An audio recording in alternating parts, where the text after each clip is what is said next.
You're experiencing the Authentic Chaos podcast, an exploration into our inner selves and journeys of self discovery. I'm your host, Vahagan Yarnosian, and today I'm joined by a good friend, Sumit Saurabh. Sumit, thank you for joining us. Thank you, Vahagan. I know we have talked a lot outside these podcasts, but this gives us a platform to just share how introspective, how intellectual conversations we have, and that's a way to connect. Vahagan has been my friend for over 2 years now, and we have talked on a lot of topics, and it never feels old.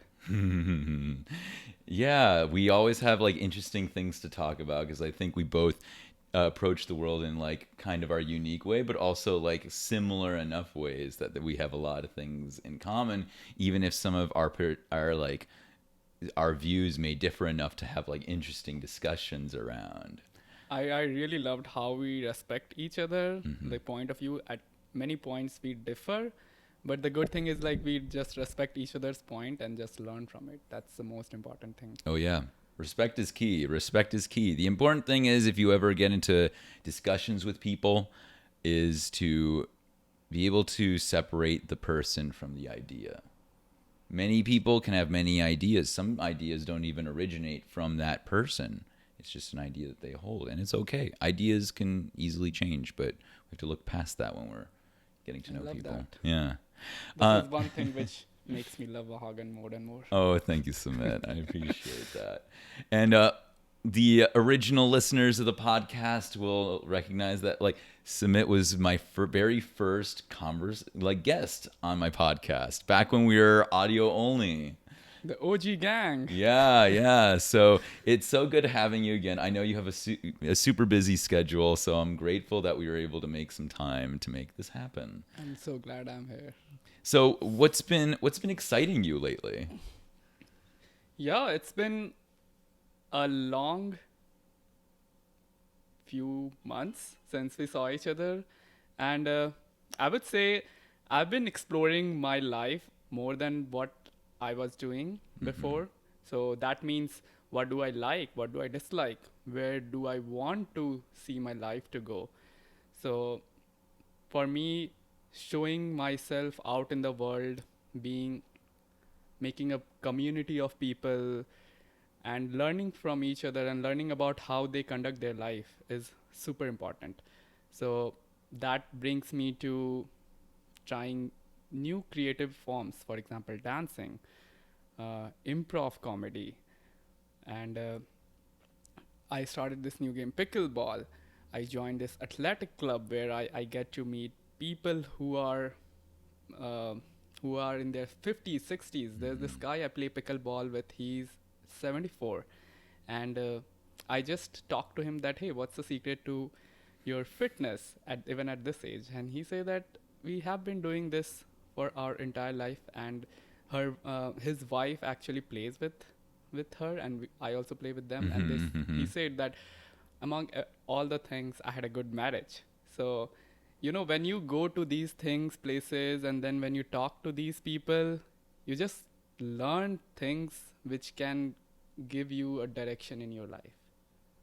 I love that. It's like getting different perspectives. Exactly. So, you've been doing this for a while now. For like the past year and a half, you've been exploring all these different avenues of where your life could go or things like that. So, um, what's something you've learned about yourself from all of these activities? That's a good question. I think life is something which you have to decide how to live. And I've always thought in my mind that this is my perfect life, this is how I want my life to be, but it never turned out to be like that. Hmm. I always thought that, hey, I'm gonna do this by this date, like I'm gonna travel to this place by this time, or I'm gonna do skydiving by this year, but it never turns out to be. So it's very important to live in the moment and realize what could be achievable. Try to achieve that. Like, I know that I want to do improv comedy, for example. But I haven't been doing it for past 1 year, although it was already in my mind since I Mhm. was busy. But it's okay that I was not able to do for last year. I eventually did it. So Yeah. you don't have to plan your life as it is. It's sometimes it's okay to be imperfect, and the main thing is to feel happy while being an imperfect. Yeah, I think there's a lot of beauty in that.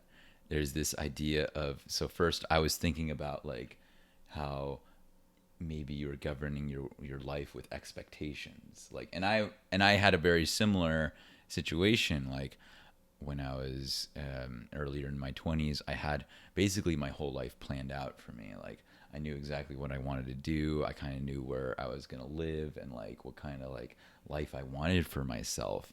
But then like that all came crumbling down around me, and I realized all those expectations, all those dreams of the future was not really my dream of the future. And it was a dream that was like instilled, given to me, and that I had to like kind of figure out what my future was. And that vision of the future was just as real as like any other daydream. Like, But it wasn't yours vision, yeah, it wasn't quite my vision. It was kind of the vision that like my parents had for me, that I then adopted into my own vision. And that vision for them was what their parents probably gave to them, and yeah. things like that. That's super important. Anyone listening, I think one thing you should get out is like don't live anyone else's life, live your own life. But how do you tell if you're living someone else's life? I have realized that whenever I do something I in my past, I always did that so that I could have got the others validation that hey, I went to this thing, or I went to this party because my friend wanted to, because he was there, he asked me to, not that I wanted to. So when you see that you are doing something to seek someone else's goal, let's say your parents said, hey, you need to study this thing so that you can become this. Ask whether you are studying it because you want to become that or whether your parent wants you to become that. Yeah, that's a really good question, and the importance here is like honesty. Like, how does this like goal, this vision feel for you, like versus other things? Like, because ultimately, I feel like if you trust yourself, you'll like have an idea of what your priorities are and what your core beliefs are and your core truths.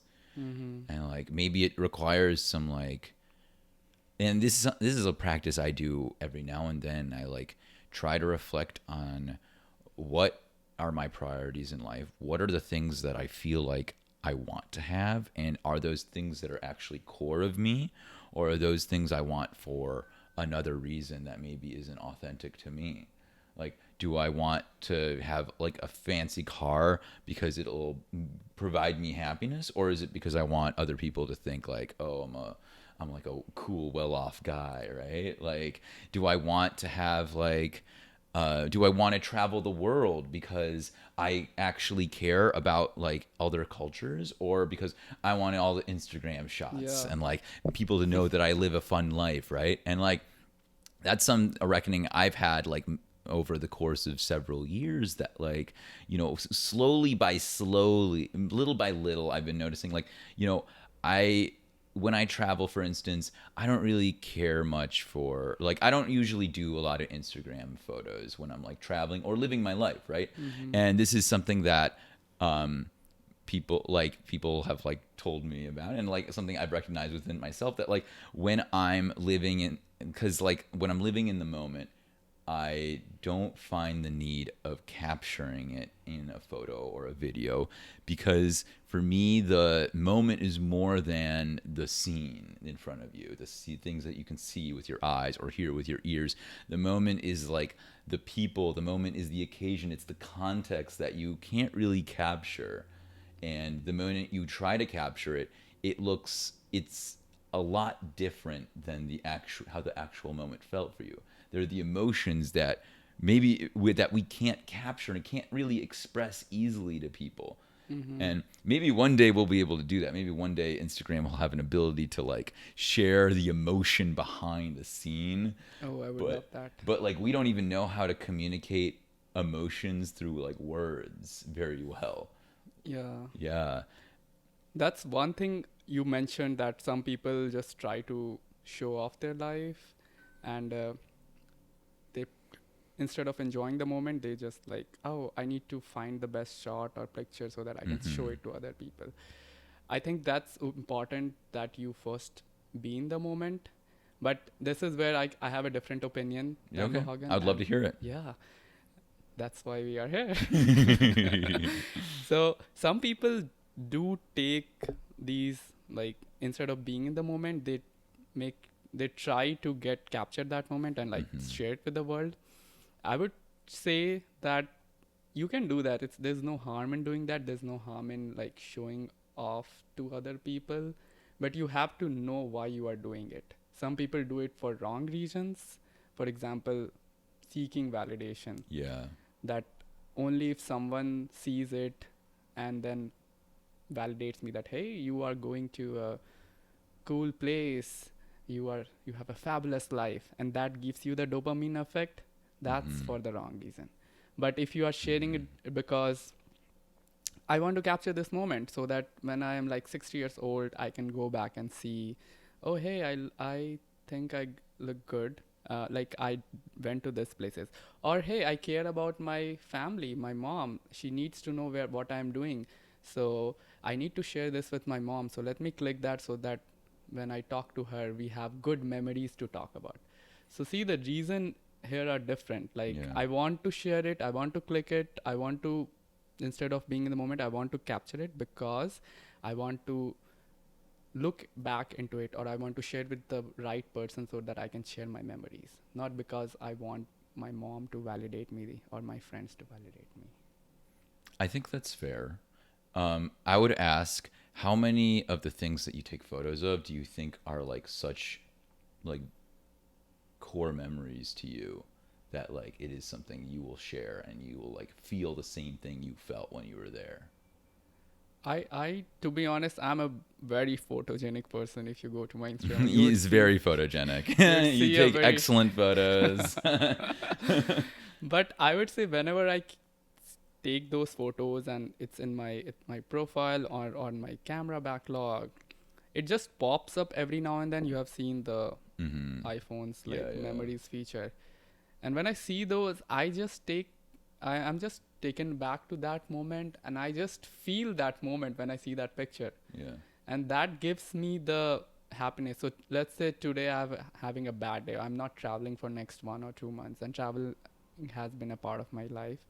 When I just see them, it inspires me. It makes me feel, hey, I was with this friend I made on the trip. Let's talk to them. Let's just by looking at those pictures, I just happen to start chatting with this guy. How Yeah. beautiful it is. Yeah, yeah, yeah. So And that's definitely great. yeah, this is, I mean, you gotta use these moments to enrich your life rather than to, like seek validations or just put it in the backlog and not do anything about it. Do you think we could create these core memories without the photos and videos? That's a good question. Yeah. Some people are really, I think you should provide your opinion there, since you basically use this as a core memory instead of clicking it. I think some people can do that. Having these pictures helps you to revisit those core memories, but what do you think?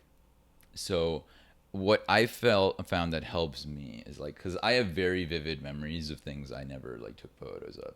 Like I like last episode we talked about mindful eating. This is like months and months ago, but for me, like food is a very important part of my life, and like about like it's a story of, I see food as a story of people, and for me like there I have vivid memories of some meals, and like to me those are like core memories of mine, of like the meals and how I felt and like the sensations in my mouth, and like because like things that like touch multiple of our senses and like create this physical, emotional, mental connections, I think can be like is a lot of impact there in creating those as core memories. Now, consider this, like, how did people memorize things before phones or before pictures? Yeah. Or even before writing, right? Like before we had writing structures, we were oral. And in oral cultures, they don't have a writing system to write things down. They didn't have a math system to come up with photography. Like they don't have any of that. Maybe they can like paint some things, but it wouldn't be quite the same. So how they remembered things was through like oral chants and stories about about themselves, about their families, about how their world came to existence, and even stories about how to do certain things, like how to cook some things or how to navigate, or like how to, like, which animal tracks are good and which ones are bad. Like um, people would have such strong memories of things that happened a long time ago, and would it was a very present way of taking things from the past and talking about the things from the past that are relevant today.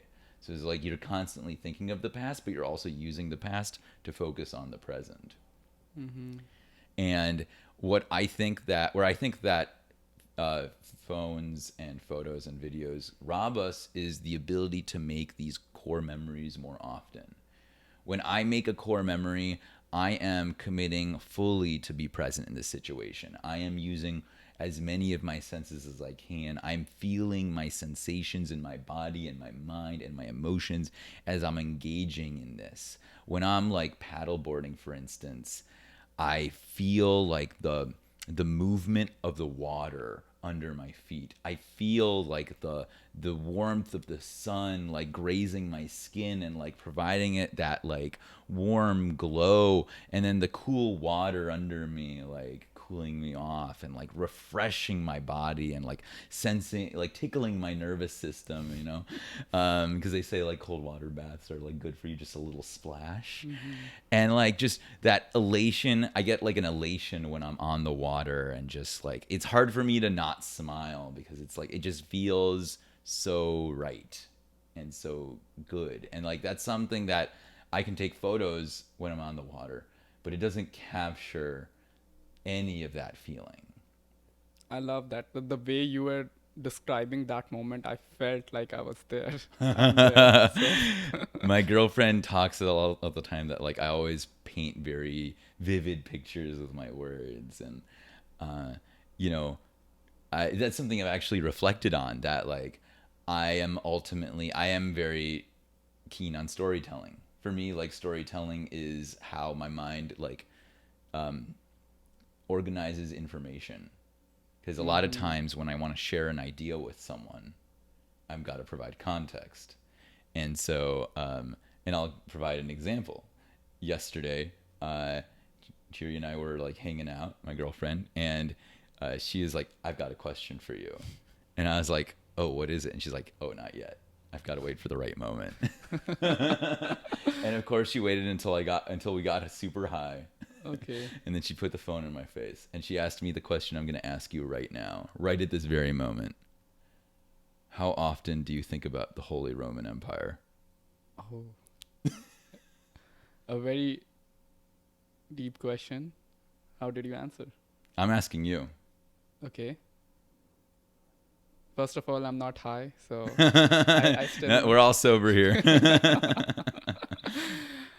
But again, this goes back to what I No, no, was no, talking. no. I want you to answer. How often do you think about the Holy Roman Empire? Maybe once a month. Okay. And what brings it up? When I see the world, actually, when I fly in the airplane. When you fly on the airplane. Yeah. Okay. How come? And this is a big, very deep conversation we can get into. Whenever I fly on an airplane and look outside the window, I just kind of realize that we are just a very tiny subject in this entire world. Yeah. And then just start pondering over all these life things that we are just busy with small things in our life, like we are working for this company, and then we are trying to go to gym, we run, we do things, we fight with our girlfriend, or we like we have issues with our family, and then we cry over those, or we do all these things, but it all does not matter in the grand scheme of things. When the civilizations you think, and then I start thinking back about like all the past civilization, which is one of the Roman civilization, then going out and thinking about like we are this whole human population, human civilization, and then this world, people are trying to conquer moon now these days. We don't know what's outside earth. Hopefully we'll get to know it sooner.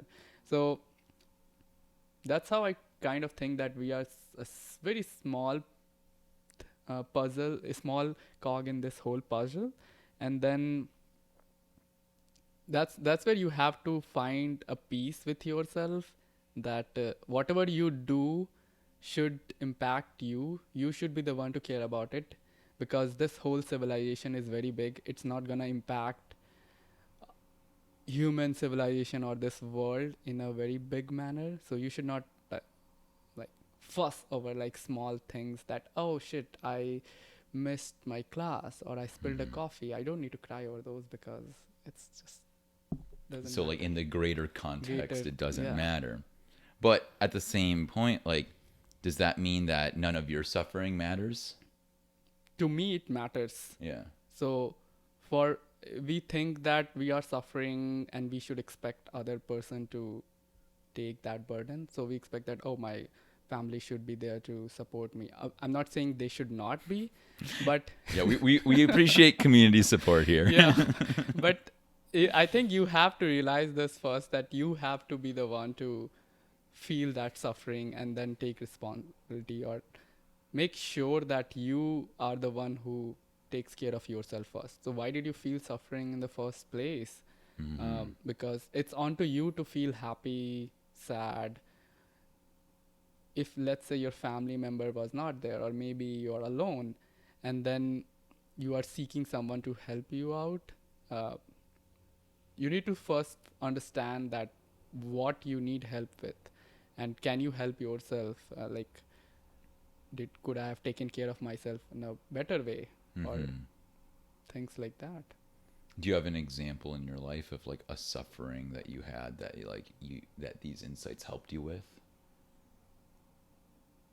Yeah, I would say, let's take example of, I've been doing a lot of food, again going back to our mindful eating episode, and when I realized that I have I'm not in a good physique, I'm not in a good health, and I try to put this on someone else, that oh shit, like I have to go to work, so I cannot exercise, or I have to hang out with my friends, so I have to make sure I conform with that group, so that I enjoy my life, I party, or like I drink, or things like that. So I always put things on something else, and that was a reason I was putting for my suffering, that I'm not in a bad health because I have to do these other things.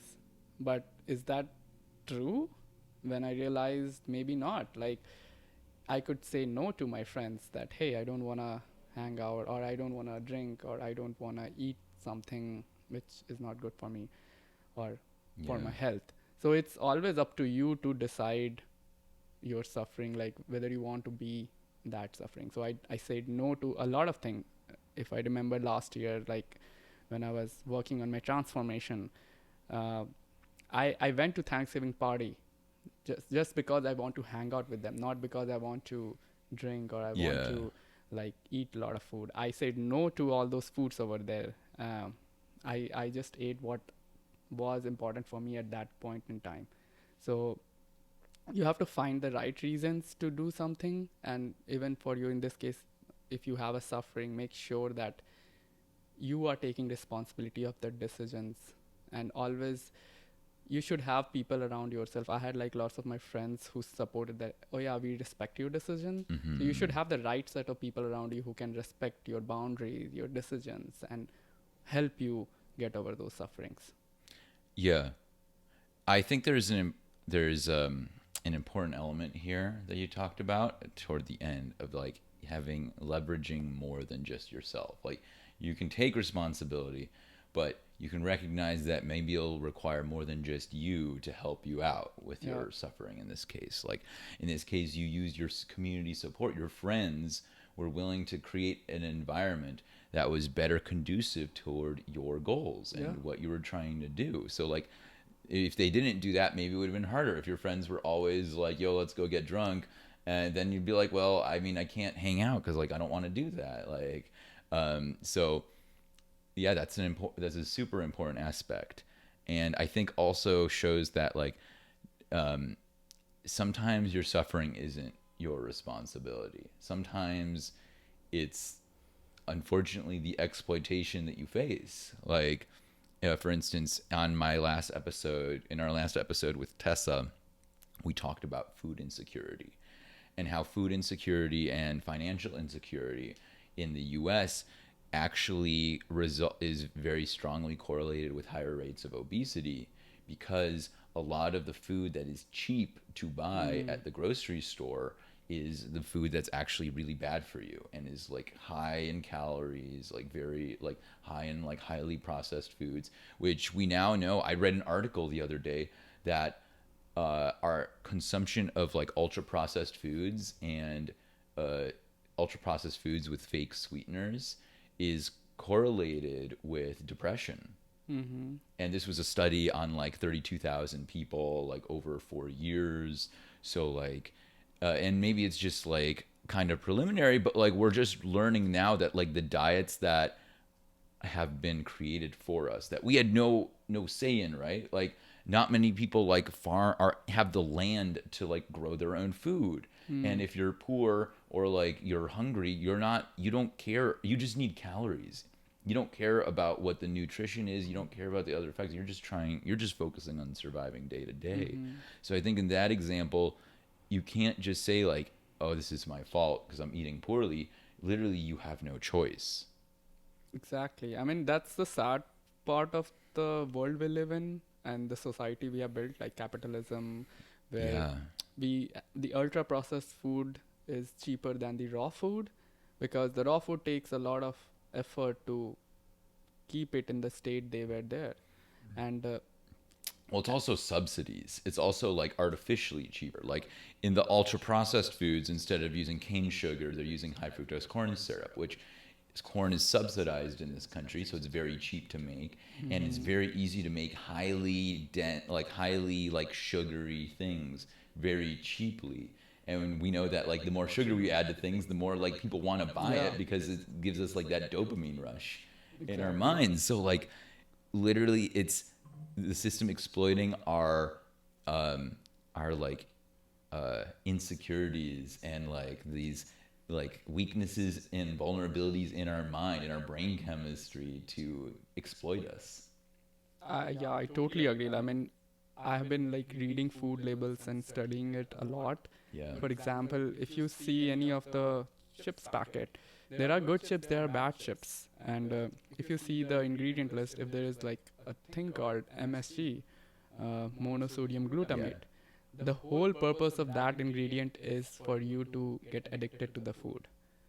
Well, I mean, MSG is fine. There's not like monosodium glutamate is a naturally occurring thing. It's in tomatoes and like mushrooms and stuff. It's not bad for you. It's just extracted from that.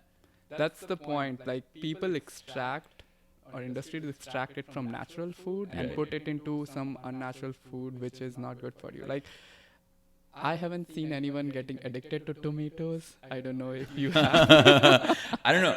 I love tomatoes, but I grew up eating a lot of raw tomatoes. Okay. Like, and I'll be honest, like at first, tomatoes weren't my thing. I thought raw tomatoes were a little weird. It's mostly the texture for me, like because they're Yeah. like really slimy around the seeds, and I'm like, oh, I don't want to deal with that. But like, I've gotten used to eating raw tomatoes. And the nature has done its job. They have added the right ingredients and right food so that Right. humans can like find it. The fact that tomatoes are red in all this green world is to make sure humans get it and eat it because it has lots of other nutrients to along with Well, I MSG. think the color is mostly for birds. Are they? I think so because it makes sense with how the seeds are formed. Like the seeds are in these like gel pockets, basically. Yeah. The birds will peck at them, and they can't swallow, they can't crush the seeds because they don't have teeth. So they swallow the seeds, and then and birds also have a much stronger sense of vision than we do. Like they see colors more intensely. So that bright red tomato they see as like a flaming, like all this super colorful, really drives them into it. And then when they poop, the seed hasn't been really like crushed. Yeah. Versus like humans, it's actually inefficient for tomatoes to be eaten by us because we have molars which Yeah. grind things, and that would grind the seeds. I So see. it's actually inefficient, but because it has the other nutrients that we like monosodium glutamate, which is that umami-ness Yeah. that like really we love to eat. Like I like umami is like an excellent flavor. So like we've learned to cultivate them. And because of that, like, we've cultivated the foods that have appealed to our palates the most. But yeah, I think the color and the way that tomatoes have evolved probably are more to do with birds than with That's us. a new thing. I mean, birds are ancient. Birds are like technically aviary dinosaurs. Like Yeah. they've been around for a long time. I totally see that. I mean, it's also very, uh, I would say, to appreciate this fact that the tomato which is being there, I just realized that the plant which has that tomato is serving its own purpose. Oh, The yeah. fact that you talked about the seeds, the plant is just there to make sure someone eats the tomatoes and spread the seeds Yeah, somewhere. what is a fruit but like it's a seed pod. It's a seed yeah, pod so that the yeah. plant can have its own children, I would Yeah, say, yeah. at some other place. Because biological life, the key algorithm of natural selection of biological life is survival. It's whatever it takes to keep propagating. I totally agree. I think when I think about all this concept of why we are here living in this world, what is our purpose, and whenever I go back and go like why like the 7 level deep why questions, I then realize that whatever we are doing is to propagate our civilization or like humanity, you would say, like Yeah. whatever we are doing today so that we can make sure our race continues and it progresses. Yeah, I mean, yeah, I think our minds are a product of natural selection. And so it makes sense that our minds have evolved to be this like species specific, like greedy algorithm of like propagating our species. Because like that's what you need to survive. And that's what every species does. Every species tries to survive as best they can. And it's like really interesting, like the interplay between these like different systems that want to survive and how they learn to survive together. Yeah, which brings me to a great point that all this boils down to our survival, and then we at a personal level don't think about it. You know what I'm Yeah. saying? When I realize that people live to their 60s, 70s, they don't live a life which they want to live. Going back to our first topic, we talked about living the life you want to live. Yeah. They don't think about that in order to survive, like progress this human civilization. You have to start with yourself first. So when you are 60, you still need to be in a state where you live or contribute to the civilization. So it's very unfortunate that some people don't see this big picture and then they just live in the moment. I'm not saying in a good way, like in a bad way, they live in the moment. So How they're so? gonna splurge their like life on things which won't help them, like survive when they are 60s, 70s. Like some people get sick when they're in 40s. They are on diet pills and all, and they have to like live a life which they don't think they want to live. So it's also very important to think some of the consequences of the decision you're making. For example, like selecting an unhealthy lifestyle. For example, it may feel good in the moment, but is it what you would want to when you grow old? So health, I mean, I would also ask yourself, is it really feeling like good in the moment? Like, because like a lot of the I feel like a lot of the times, if you're living an unhealthy lifestyle, then there must be there is something that makes it unhealthy, right?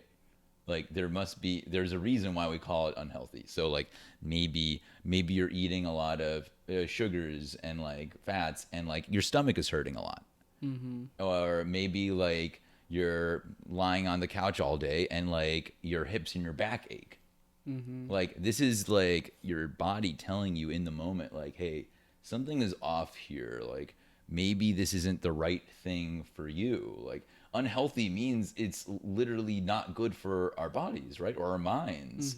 And I feel like if we're being honest with ourselves, that's our warning sign that maybe we need to go back to the mean. Maybe this was fun. It's fun to do for a little bit, but like it's fun to like I have a sweet tooth. I'll eat ice cream now and then. Like it's great, but like if I eat too much in a single serving, I I will be like, I'm not enjoying this as much. And so like from that, I felt like, okay, well, I naturally moderate myself, because when I stop enjoying it, like when when I see those diminishing returns on my satisfaction, I'm like, okay, I don't need to do this anymore. I don't need to consume it anymore.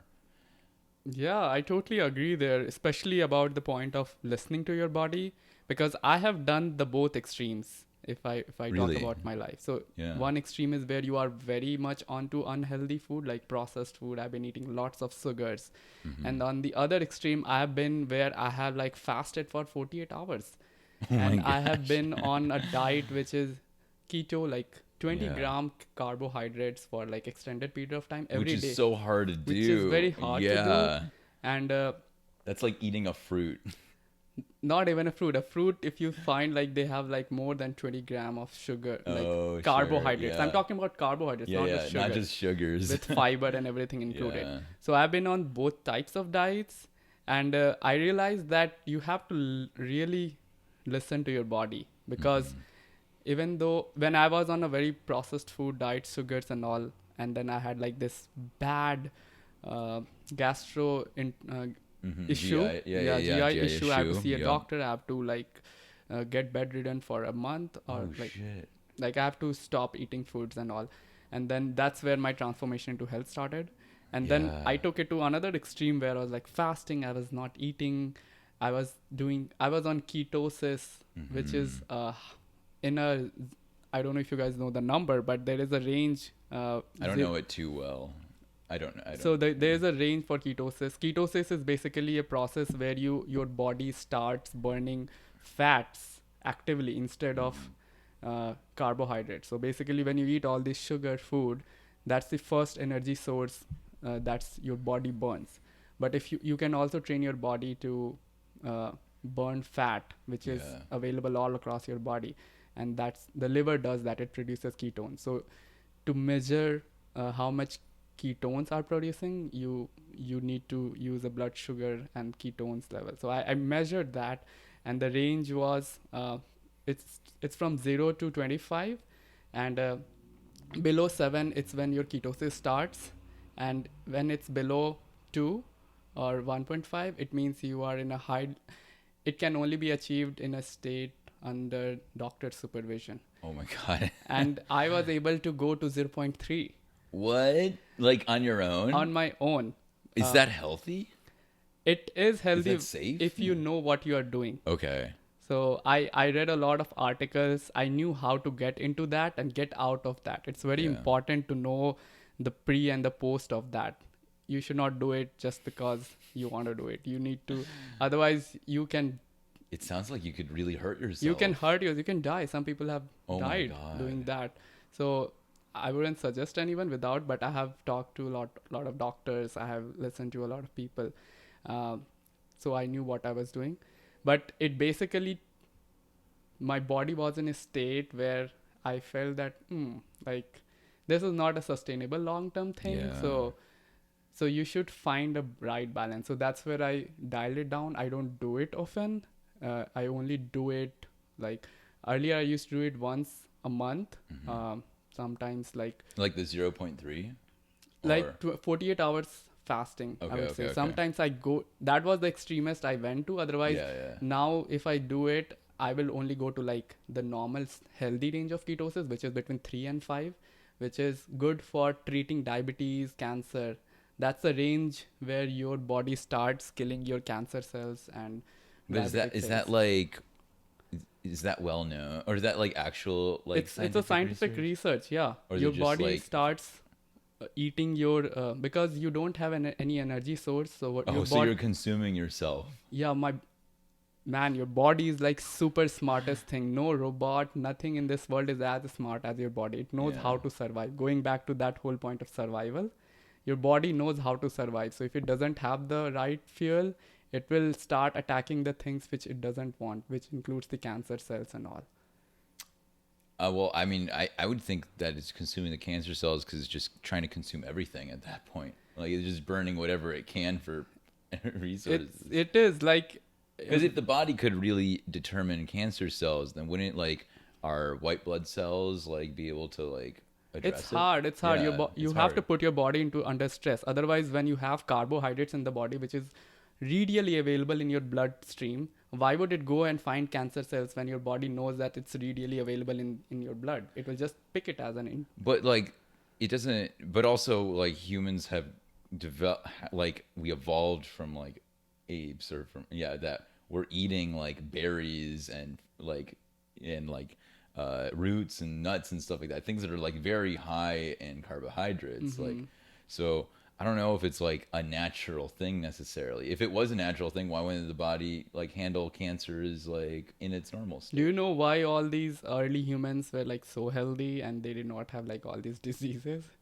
Well, they had diseases. Yeah, I mean, in They general, they got were. some pretty bad ones. We can They weren't disease free. But maybe continue. it's because of other reasons, but in general, it was told that they were in general healthier than the current human Mm. civilization because uh, they don't eat food. They have been fasting for longer periods of time. You know, like because they were hunters and gatherers, so it's very hard to find the food.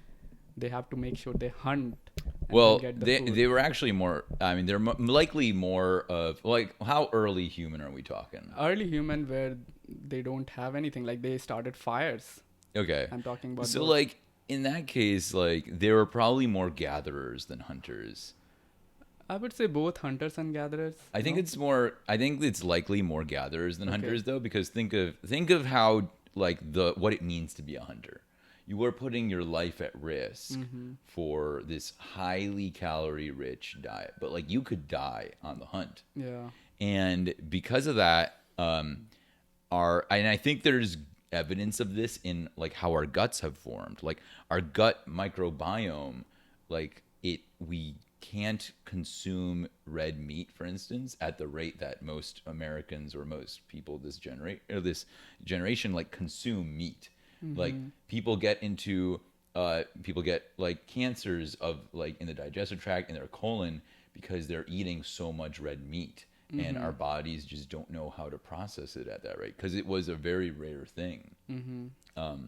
So I think that we were likely more carbohydrate based because like look at like the apes before us. Like they're not hunting for animal flesh. They're like eating like maybe bugs. Which is as their protein source. They're eating like a lot of fruits. A lot of like they do have a very carbohydrate rich diet too. Mm-hmm. And like think about how even post hunter gatherer, like some of the biggest impacts of our brain development didn't come when we added more meat to our diet. It happened when we found agriculture and we developed complex carbohydrates because like that's an easy energy source Mm-hmm. for our brain to do more complex computations. That's fair. Yeah.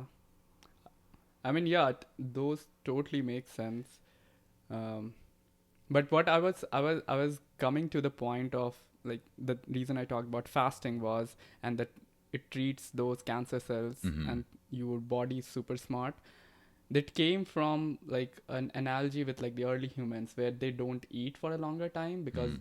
food were scarce in Right, general. it was Hunting scarce is for like a sure. dangerous job. They get food once. In fact, even lions today, like they eat once and then they stay there without eating for the entire month. Like that's Yeah, I mean, that's it takes a long time to digest all yeah. that protein, So all that's that the fat. difference with today's human civilization, the early human civilization, that people fasting was part of their normal human civilization routine. Mm-hmm. Today we have a breakfast once we wake up in the morning, like Right. we have a dinner, we have like our easy access to like all the sweets in the supermarket. That Yeah. was not the case with the early humans. They have to like fight for it. So they knew that the body is not going to get these carbohydrates easily. They have to work for it. So it has to conserve energy.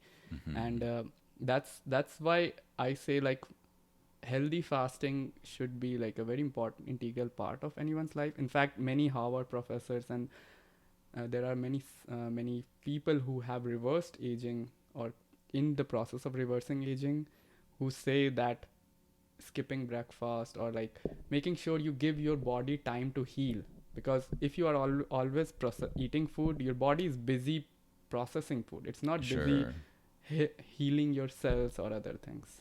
Sure. Sure. I mean, it makes sense to me to not be constantly eating.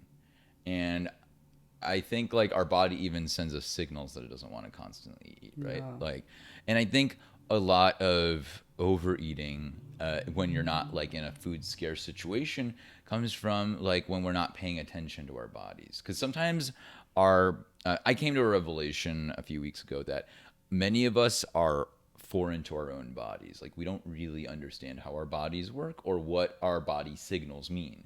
We get a sensation, you get a sensation in your belly and you're like, oh, am I hungry? Or am I worried? Or am I thirsty? Or am I nauseous? Like it could mean like a plethora of different things. And if you don't understand yourself well enough, then maybe you'd say like, oh, I have a feeling in my stomach. That means I'm hungry. And then you eat some food. And then like maybe the feeling goes away because it's satisfied, but like then it comes back again. You're like, oh, I'm hungry again. So you're training yourself to not read the nuance of the signals that your body is giving you. But if you like try to like explore what your body signals mean and like how you can address it in different ways, like for instance, a lot of people don't realize that a lot of signals of hunger from your body are actually signals of dehydration. So That's if you true. drink some water, a lot of times those feelings go away, like feelings of nausea, even hunger will go away. And but there are other signals too for that, right? Like right now, I've got like a little bit of a sensation in my stomach, and I'm thinking like, oh, am I hungry because it's lunchtime, or am I thirsty? Then I say, okay, well, what are some other signals I got? Okay, my lips are a little dry, so maybe I'm thirsty. So I'm gonna take a Which sip of brings us to the water. point of Yeah, drinking water. hydration break. Maybe that's why. Maybe that's why I'm actually feeling that way. And so maybe you can start with the lesser impactful things, because like drinking water is easy, low calorie, like is a general good thing for our bodies. So like try that out, and then if you're still feeling something afterwards, then yeah, sure, maybe have a snack. Like it doesn't have to be like a full meal every time. Like you can have some fruit, have some like nuts. Like there are different things you can eat, and like I think everyone's microbiomes and our guts are very specific to us. And it changes over time. Like I've found myself, I can't eat certain things anymore. Or, like I can't drink beer anymore because, well, I can drink it, but when I drink it, I feel a very big like bloating sensation that like Yeah. makes me very uncomfortable. So that's me saying, my body's saying like, hey, we're not doing this anymore. And so, like, I'm not gonna fight it. Like, one of my friends suggested, oh, just take some Tums and then drink beer. But I'm like, I don't wanna, I don't wanna take drugs to tell my body to not do it. Because, like, who am I to tell my body that I know what's better for my body than my Yeah. body? My body is literally sending me this signal for a reason.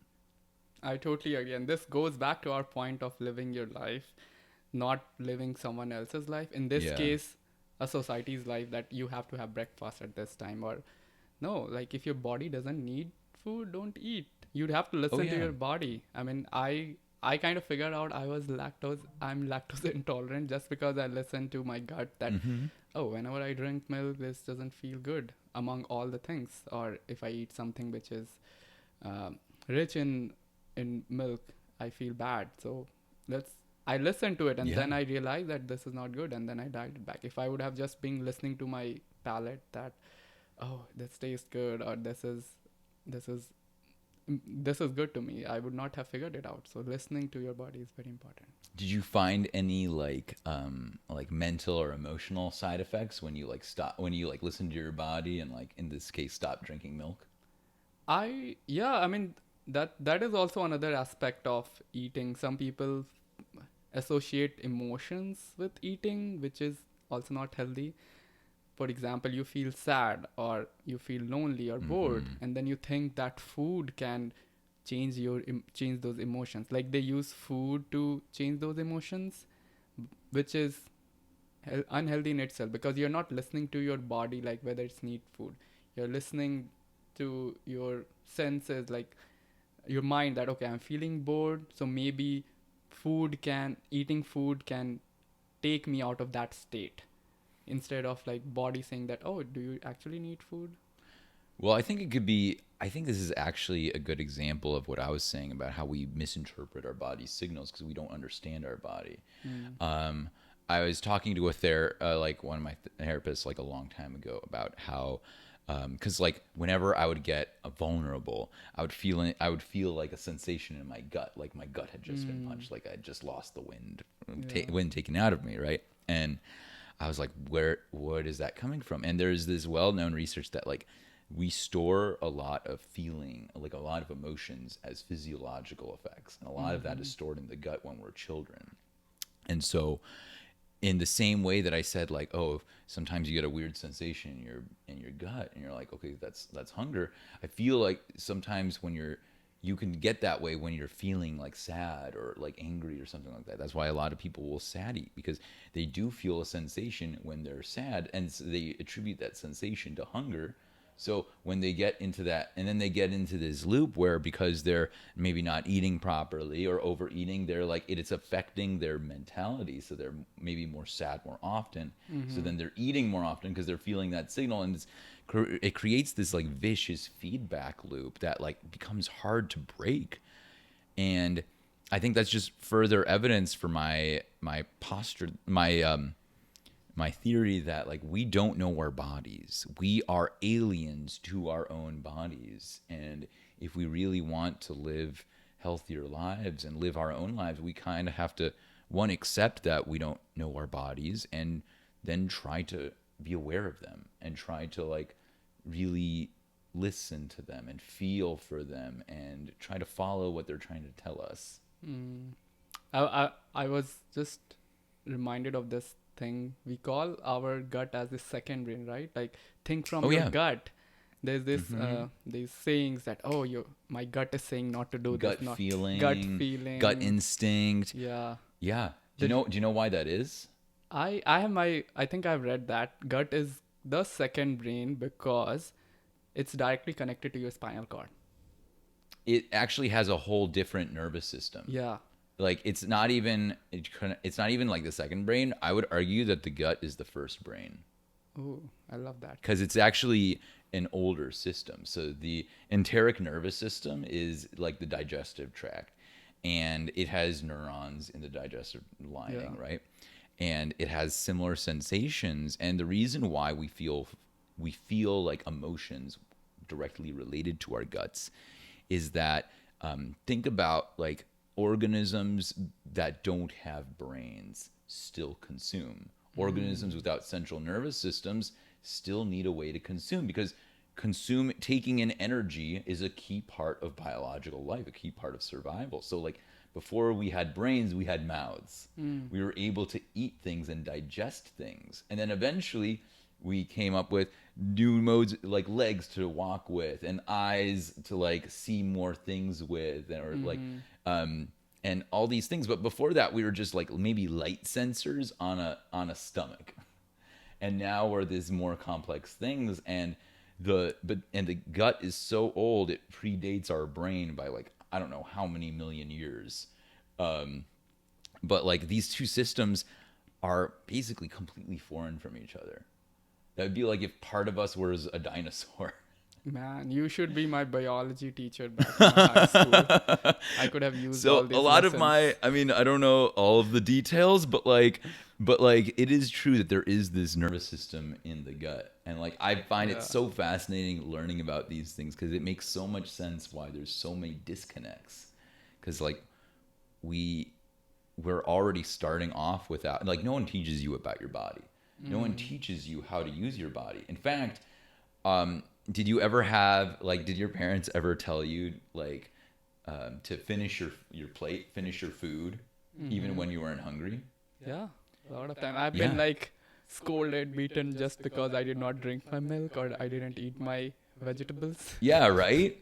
But like, what is that but your parents telling you to ignore your body and like listen to them instead? Instead, they're saying like, if you have food in front of you, you must finish all of it regardless of what you want to do. So, how is it a surprise that we have an overeating problem in all of our cultures? Because literally people are telling you not to listen to your bodies at a young age. That is a good point, and I don't know if you have any opinions there. Do you think some people are not in a state to take right decisions for themselves? In this case, listening to their body. For example, kids, like if they are younger, like 3 years old, they aren't gonna say I don't like vegetables. They're gonna listen to your palate, and they're gonna say that I don't want to eat healthy food, right? Because Yeah. but someone has to help them. In this case, their parent. They have to no, you have to eat your vegetables. You have to do this. What do you think about some getting help or someone actually needs help to listen to your body, listen to their body? I feel like children is a unique case because like they are literally learning their minds. Their minds are like developing as they're getting older. So like maybe they don't have like all of they're like very greedy, right? Like kids, especially at a super young age, are very egotistical. They don't even consider other people yet. But when they get like slightly older, like even at 4 or 5, they start to have empathy and start to understand that like other people exist and other things exist. So like I think it's important to expose your kids to as many foods as you can at as early an age as possible. I feel like kids become picky eaters when we don't have them try many different foods. Like if you have them eating the same baby food all day every day, they're probably not going to develop very like extensive palates, and that's why it's suggested that when your kids are when their kids are old enough, like, and are able to like chew food, you start giving them little bits of the food you're eating, so that they're used to eating the foods that like you'll be eating. They like get a diverse amount, like get used to diverse flavors, because like some flavors, some aromas, they take time getting used to, like bitterness, right?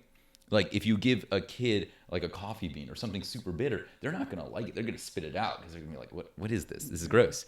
But like we recognize now as adults that like there is a subtle beauty to having that bitterness. Like they're like bitterness, sour, these things, like they're there for a reason, and we appreciate them for a reason. But like you've gotta expose kids to that stuff for sure. Yeah. So yeah, you need help at an early age because you don't understand enough of what you are. You don't, like, in a lot of cases you don't even know who you are. I think this is one of the topic I'm very curious, and maybe we can explore in another session, like parenting. I mean, in today we can just talk about like how can you train your kid to do this at a very early age, because all of these things happen in your family when you are growing up. So how could Yeah. you train your kid so that they listen to their body before like deciding what to eat, what to not eat? Well, I guess maybe before we talk, because like neither of us are parents, right? Like, Yeah. so what can we add to this conversation? But like we can tackle this at the point of like, as adults, how have we learned to like listen to our bodies? So how do you think? What do you think has helped you as an adult to listen to your body?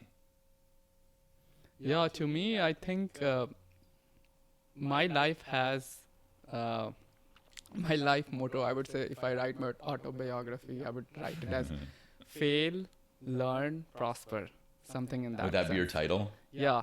Fail, So learn, I have prosper. always learn from my failures, and that everyone should do that, because my life revolves around trying everything and see what I like, what I dislike, fail at things, and then learn from it. So, for example, I've seen the worst phases of my life where I was like eating a lot of unhealthy food or like doing everything, and then that took a hit on my body, on my mental health. And then I realized, oh, do I really want this in my life? Because I want to live healthy when I'm 70 so that I can still do all these experiences in my life. I want to like travel to Mount Everest when I'm like 50 or after 50, or I want to do skydiving when I'm like old. So if I have all these needs, if have all these things, am I gonna do this if I'm continue to do this in this way? So that was the first place I started with, where I realized what I want out of my life, and the thing which I'm doing today, including doing like eating food, exercise, does that help me get to that state? That's the first introspection I did. And then I realized what is not working. Okay, definitely, like I'm low in energy. Whenever I wake up, I don't feel the same, or when I go to sleep, I feel like super like low mood, and I don't feel the need to exercise. I'm all my on my couch. So just seeing all these life patterns, and whether it ties to my life goal, where I see my life to be, that was the first step I took to listen to my body, that okay, something is not working. My body is not giving me the energy to do things I want in my life. And then where am I not getting the energy? Maybe it's the food. So let's start going fixing the food. Then going, what else can give me the right energy? Oh, let's do some exercise, or let's work on getting off these extra fat I have on it. So it's a slow process. I took it step by step, but if I answer a question, I try to tie it up with the life goal I have at, and whether it's helping me achieve that or not. I think like that's something that everyone can do. Just like try things and learn. Try, feel what it does, learn from it. Like, because ultimately, our bodies are very personal. Our minds are very personal. So no one can really tell you how to live your life. We can only express how we've lived our lives and what has helped. But I think like things like trying things out, and even things that like try things without expectations. Like if you want to try new foods, like don't go into it thinking like, oh, this is going to be weird or gross or whatever. Like just try it. Yeah. Try it and feel what you feel. If you feel like, oh, this isn't for me, that's fine. Right? Like we're not telling everyone who hates cilantro to eat cilantro, but how are you going to know if you never try? True. I mean, a lot of my friends know me, and even at my work, my boss and my colleagues know me, and they just see me physique and they say, "Oh, this guy, like he's like super strict into like just eating chicken, broccoli. He's not like doesn't eat any sweets." And I'm like, I think you are misconstrued about that. I have a very sweet tooth, and whenever I go out on a vacation or anywhere, I I try everything. I make sure when I was in New York, I tried all the delicacies. I went to Milk Bar. I tried this banana pudding. I tried all the sweets I had. Oh yeah. Because I know that this is my life. This is how I want my life to be. I want to try things, but I feel very proud in my senses that I don't get addicted to any of those. Some people just eat it and like they don't see it as like a once in a thing. Like I do this because I want to eat sweet food, and it's okay to have, like you just said, like you have ice cream. Yeah. Having it in a moderation is okay, but if you are always consuming ice cream, that's not good. So that's how I say it. Like try it, but just don't get addicted to the things which are not good for you. I mean, that's easier said than done, because like addiction can come fast and rapid. It can be caused by things you don't like, are kind of out of your control. So like, I think it's easier said than done to say don't get addicted to the bad things. Maybe everyone needs to eat tomatoes now. Monosodium glutamate, the natural monosodium glutamate. MSG is good. Don't knock MSG. I think we should get addicted to tomatoes. I would not worry if I get addicted to tomatoes. Can you imagine you come to a party and you're just like snacking on Oh my tomatoes? I god. think people would be like, People have "What's complained going about it. on, Sumit?" Sumit, like, why are you bringing your own salad or tomatoes? I'm like, oh shit, like, I don't have good food, so I'm gonna eat my own food. I mean, the other day, my colleague was complaining, "Oh, what are you eating? Is it just chicken from like can?" I'm like, yeah, because that's my go-to food. Wait, canned chicken? Canned chicken, yeah. What is canned chicken? The one from the Costco, like you tear it apart and then there's like chicken with broth, Oh, okay. Oh, okay. It's Okay, like the soup. the soup and Okay, the okay. chicken. I like never go to Costco, so I don't know what the Costco stuff Oh, is. Costco is good, man. Like they have like Is it? super good ingredients, organic. I would take you to it. But like, it's next. so much quantity. Do you think I don't need a quantity?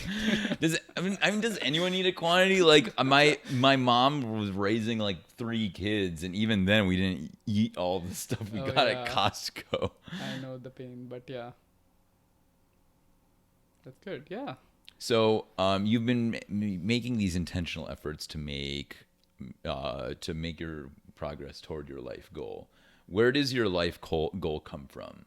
Like where did it originate from? I think when I talked to my therapist about it and explored this, most of this comes from my childhood. The intent I was born and brought up with to excel in life, and basically it was. We can explore this in some other session, but Sure, yeah. yeah. So we've been going for a while. I think most of these things comes from my childhood and my upbringing, that I always want to achieve things in my life so that I can make my parents proud, which is again for the wrong reasons, because Yeah. it's important to make someone feel proud, especially your parents, but that shouldn't be the driver of your life. But hey, in a good sense, that has helped me do a lot of things in my life, like try a lot of hobbies or like make sure that I'm always improving. But these days I'm doing it for the right reason, because I want to do it and I want to live a life of experiences which I have decided to. Yeah. I think I can relate to that. Like a lot of my initial goals and a lot of even my emotional needs were like needs that my parents had, or even needs that like my company had, like things like thinking about productivity and efficiency, like where do these come from but besides like our work. Mm. So once I like reflected on that and realized that like even the words I was using to describe like how my days were going were someone else's words, it like helped me reframe and like rethink about what my life vision is. And like I'm different. I don't have a life goal per se, because I'm trying to live my life in a different way. I'm not trying to live a life that was planned out, because my belief is that if you plan things out, then you probably have to know about what's going to happen in the future. You have to have those expectations. But what if those expectations don't get met? Exactly. You're tying yourself to, I think expectations are tethers to disappointment. Mm. And so if I know that if I had life goals, because I did have life goals, and when it looked like those life goals were no longer achievable, I got depressed, and I fell into depression, and my health like fell through with it, and like it was hard for me to like live mindfully and presently, and got to the point where I wanted an identity change. I left the area I was living in. I changed my friends. I changed my look. I wanted a fresh slate, a fresh clean slate, because I was like everything had come crumbling down before like around me. And now I'm trying to live without expectations and just like going with the flow of my life, and like go like not just like unintentionally going with the flow, but like intentionally making my efforts work with the flow, so that way I can just glide through and live a life that's just pleasant all around, all throughout, until I die. Totally. I mean, if anyone wants to have a short formula of happiness, here is how I put it. Happiness is equal to reality minus expectations. I like that. Yeah. So if you if I talk in mathematical terms, if you keep your expectations low, your happiness is anyway gonna be high, because you can't control the reality to a certain extent. Like you can do Yeah. it for a certain extent, but there are lots of external factors. What you can control is expectations.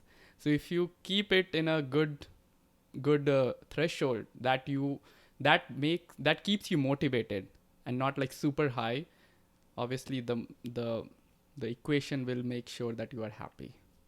Yeah. And if you have expectations that you love holding on to, like ask yourself this, like what like you can dream about where you want to be in 10 to 20 years or even 5 years or even 1 year.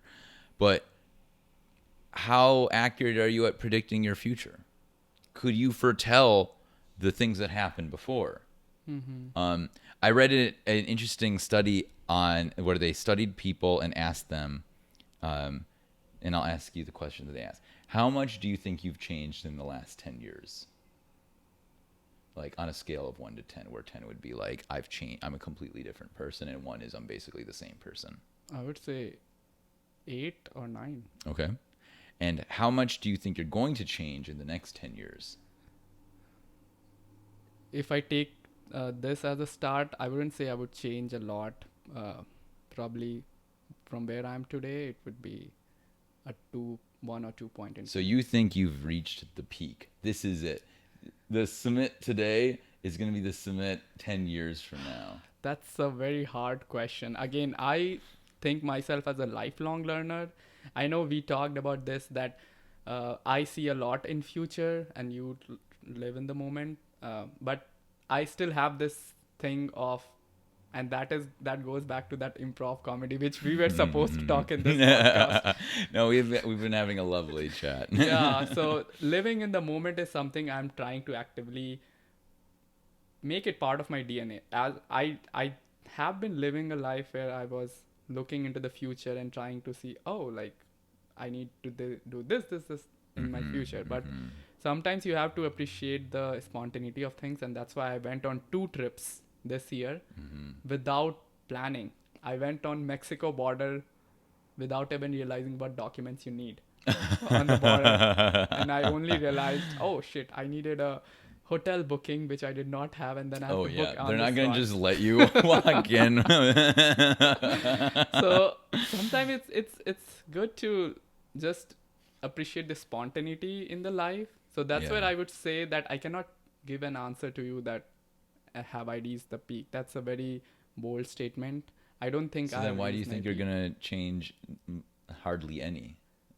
Because you're saying you're gonna be the same person 10 years I from think now. from a physical um, level or emotional level, I have reached a certain level of understanding or worldview, where tomorrow if someone tries to divert me to some other thinking, I would be open to it. But the core values I have made out, that hey, I need to stand up for myself, I need to understand my body, my health, Right. my some of those values I have kind of ingrained, and I don't think that's gonna change. I would still be trying to live a healthy life when I'm 40, next 10 years. But I you would don't. But you don't know what values are gonna change, what needs are gonna change. You don't know how your body's gonna change, like, or your exactly. mind's gonna change, right? So like, so in this study that they did, so in this study it was a generational study, and they followed up and like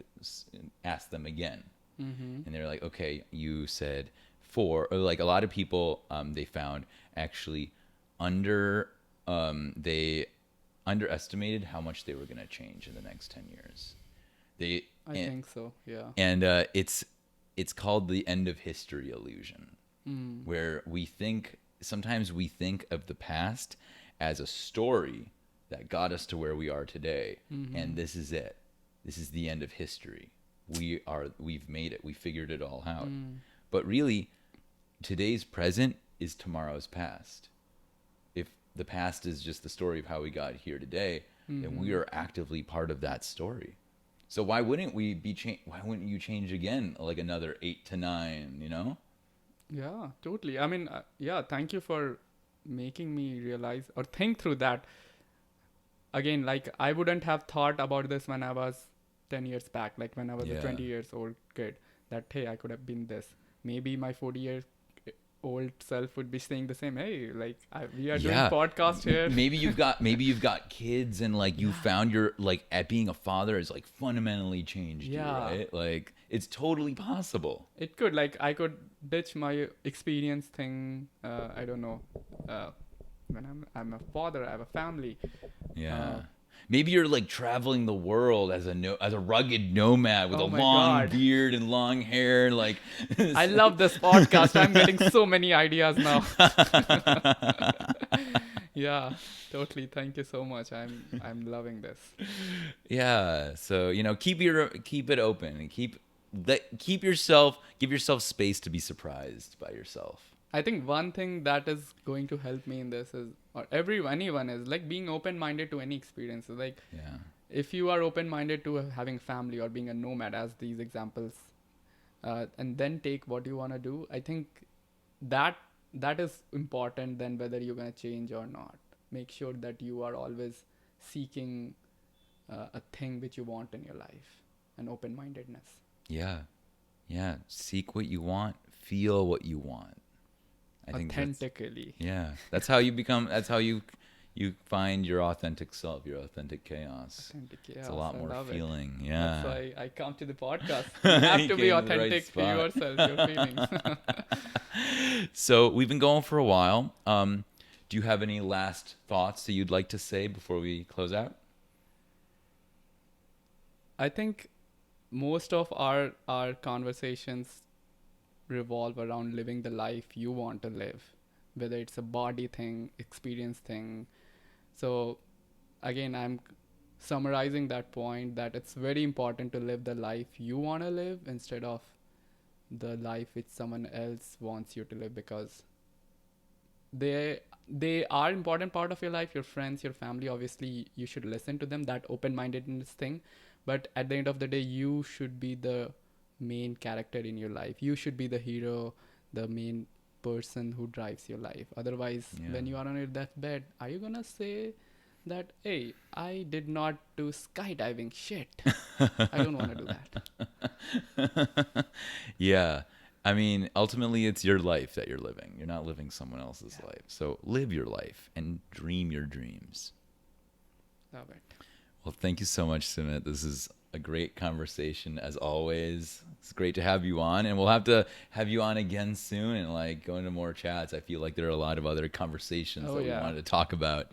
So thank you again. This was a lovely chat. Thank you so much for inviting, and I love the conversation.